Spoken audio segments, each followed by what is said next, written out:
South Carolina Congresswoman and candidate for governor Nancy Mace taking some heat from both senators from her home state after reports of a profanity-laced fiasco at the Charleston airport late last week. Here's what happened. According to a police report, Mace was scheduled to meet with Charleston airport security around 6:30 last Thursday morning in order to be escorted to her flight. The report details that the officers were told that Mace would be late, and just before 7 a.m. were told she was at the entrance, but there was some confusion between where the officers were told to expect her, where she arrived, and that's when things took a turn. The report quotes one of the officers saying she immediately began loudly cursing, making derogatory comments to us about the department. She repeatedly stated we were effing incompetent and this is no way to treat an effing U.S. representative. She also said that officers would never treat Senator Tim Scott like this. Mace did eventually board her flight, but the cursing and complaining allegedly continued through the airport, with the gate agent telling officers that he was in disbelief. Mace has accused airport security of lying in that police report and also said that the, quote, establishment was trying to tank her bid for governor. Take a listen. If you haven't already figured it out yet, they're coming after me because I am sticking up and fighting for you. I'm going to be the anti-corruption, pro-law and order governor. I'll also be the pro-airport safety governor, too. Never forget, they're coming after me because I am standing up for you. Meantime, her team has defended her outrage, citing safety concerns in the wake of the attempts on President Trump's life last year and, of course, the assassination of Charlie Kirk 2 months ago. But her alleged use of Tim Scott's name during the incident drew the senator's attention. He posted on Facebook, in part, "Those who know me know that I do not use profanity in public or private. It is never acceptable to berate police officers, airport staff, and TSA agents who are simply doing their jobs. Nor is it becoming of a member of Congress to use such vulgar language. For those who want to invoke my name, please have the courtesy to note my actions and how I treat police officers, TSA agents, and fellow travellers with the respect they deserve." Then fellow Senator Lindsey chimed in, writing on X, quote, "I concur with Senator Scott's statement when it comes to the men and women who provide security at the Charleston International Airport. The men and women I have encountered, from security to airport leadership, are professional and diligent in the performance of their duties, and I am honoured to represent them in the U.S. Senate."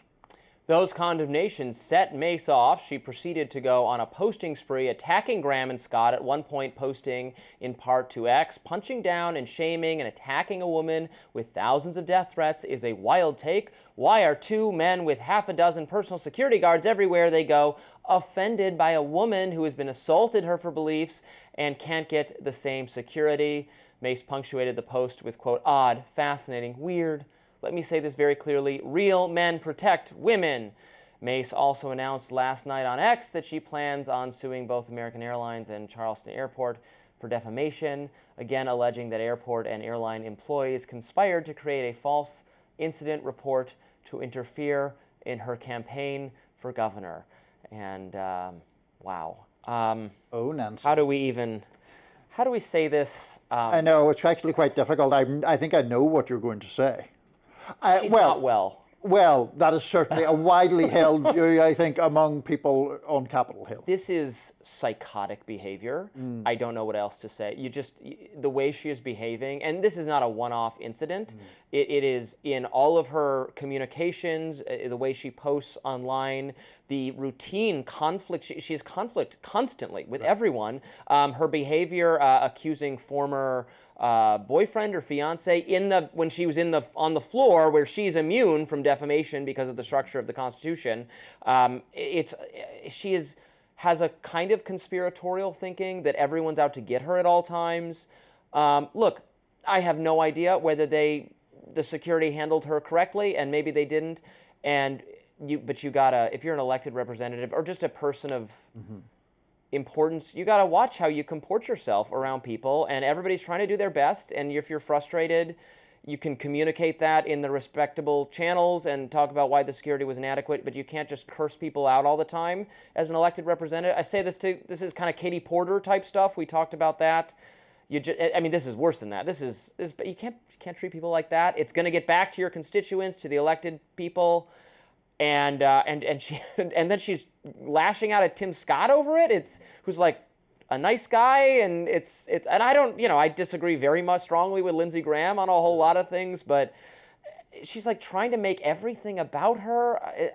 I think most conservatives are very annoyed by this at this point, and if you see the comments under her posts on social media, they're usually like, oh my God. Yeah. No, I mean, I think to that point, it is interesting that over time, even her own party has become more frustrated with her, and to have people like Tim Scott and Lindsey Graham come out, not only in defending the Charleston airport security personnel, but with this sort of Nancy Mace fatigue, it seems like, that is telling in itself. I remember quite a while ago, there had been some suggestion that Kevin McCarthy, when he was Speaker, or whatever you think of Kevin McCarthy, I was not a huge fan, but I believe he refused to ever meet her alone because he was so skeptical about what she would say about any kind of encounter. So that, I think, speaks to where all of this is coming from. One other point, which you and I have spoken about before in the context of other people, is the fact that because Trump has, I guess, with some political success, used this trope or slogan of, if they're coming after me, it's because they're coming after you. Now everybody uses it for anything that has ever caused offence or where they've ever been accused of wrongdoing. And now she's doing the same thing. They're coming after me, claiming that I was, I guess, swearing at airport security people because they really want to punish you. And it's like, how's that Lady, work? they're coming nobody's coming after you, and you are bringing this on yourself constantly, so pathologically. Yeah. It's I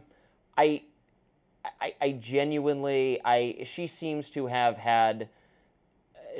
to be more, again, I'm not trying to play into tropes of some hysterical woman or something, but she seemed a normal, stable presence in the House several years ago, and I think one of her chiefs of staff quit and suggested that there was something that because of what she's endured, some personal trauma. Sure. She seems, I don't know, she seems not quite having the right circumstances for the job she has right now. Right. I mean, I think that the behaviour has become more marked, certainly over time, and I have no idea what the roots of that were. At times earlier in her career, I used to occasionally be kind of amused, but I mean, I did enjoy that time where she turned up. I can't remember if it was at a prayer breakfast or some sort of Christian event, and implied that she had to decline her then boyfriend's desire for sex that morning before she showed up at the Christian. A lot of TMI with her. There is.